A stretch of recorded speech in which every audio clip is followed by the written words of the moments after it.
So you've just seen me make fire with the flint and steel method. Although I didn't use flint, I used quartz because flint is not common in my part of Ohio. The flint striker is nothing more than high carbon steel heat treated a certain way, which I'll do videos on that eventually.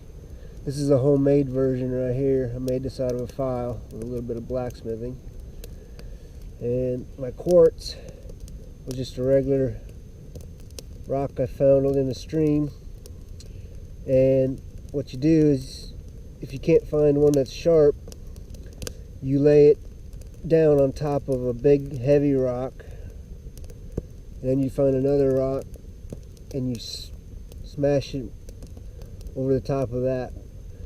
In other words, with a base, a strong base, and then you striking force on top, you should be able to splinter off some good fragments of your quartz. You need to have some sharp edges, and all you do to get sparks is you need a striking motion that kind of skims down the face of the striker.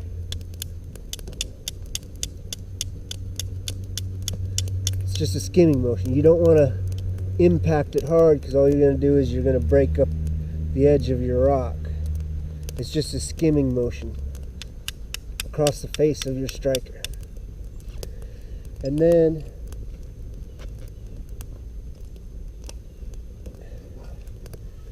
for the char, most people will use char cloth, but I don't find that to be a very sustainable method.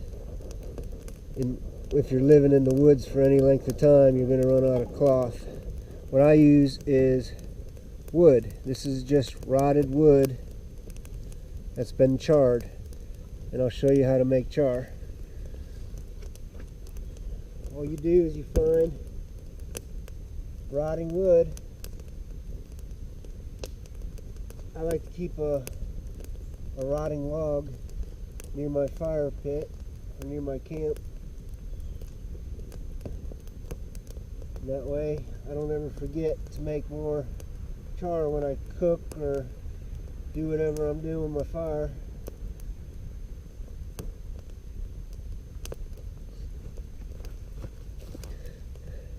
So as you can see here, this is just rotting wood, and it can be wet. It doesn't matter if it's wet, but you definitely want it to be soft and spongy. That's the key right there, is you need to find some rotting wood that's soft and spongy, and that makes the best char for flint and steel method. And then you just put it in your metal can, and it should have a vent hole. See how I have a vent hole on this? Just line up the holes, and then all you do is you put it directly on the fire.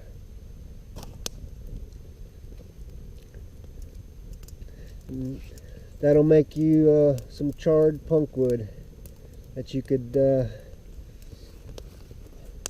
start your future fires with. Just leave it in there the whole length of your fire. You can't overdo it, but you can underdo it. It should take a good hour in most cases.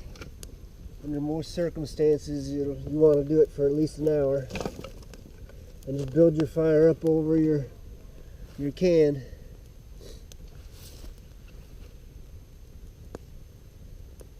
And there you have it. That's the flint and steel method with charred wood.